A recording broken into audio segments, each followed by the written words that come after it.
मध्य प्रदेश की राजनीति को लेकर लंबे समय तक बीजेपी में रहने के बाद अब कांग्रेस में शामिल अभिनेता और नेता शत्रुघ्न सिन्हा ने ट्वीट किया कि मध्य प्रदेश में बीजेपी 3 खेमों में बढ़ गई। महाराज, नाराज और शिवराज, इस पर वे ट्रोल हो गए और उन पर ही तीखे तीर चले। हालांकि ये सही है कि मंत्रिमंडल विस्तार के बाद से मध्य प्रदेश में असंतोष गहरा गया है। बीजेपी के प्रयास के बावजूद यह असंतोष थम नहीं रहा है। हालत ये है कि विस्तार के कई दिन बाद भी विभागों में बंटवारा नहीं हो सका। खास बात यह है कि पक्ष और विपक्ष के बयान इसी मुद्दे के इर्द गिर्द घूमने लगे हैं।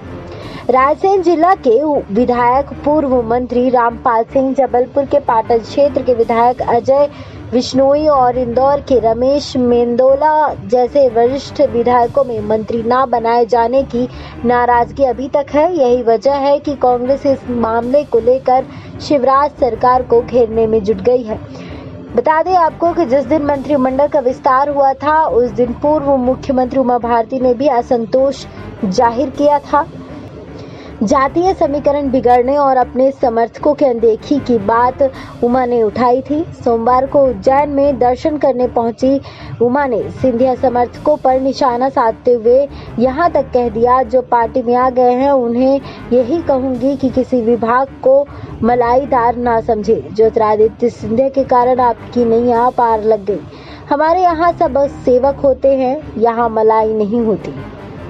इसके बाद उमा की बात को आगे बढ़ाने का सिलसिला शुरू हो गया।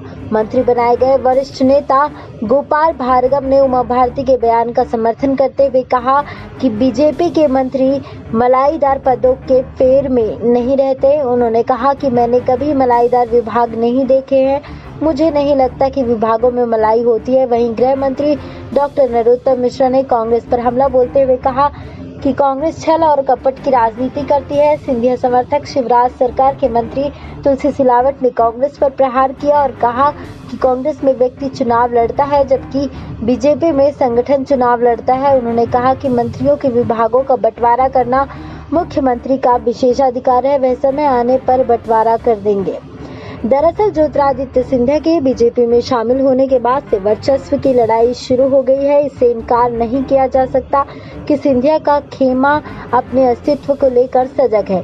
दूसरी तरफ सिंधिया के आने से नाराजगी भी बढ़ी है। लोकसभा में सिंधिया को चुनाव हराने वाले बीजेपी सांसद केपी यादव को पार्टी ने गत दिवस वर्चुअल रैली को संबोधित करने के लिए बुलाया था, लेकिन मौजूद रहकर भी उन्होंने सक्रिय भागीदारी नहीं दिखाई। मंत्री न बन पाने वाले विधायक शैलेंद्र जैन और यशपाल सिंह जैसे लोग अपने लोगों को जरूर समझा बुझा रहे हैं। SPN 9 न्यूज रूम से श्रुति की रिपोर्ट।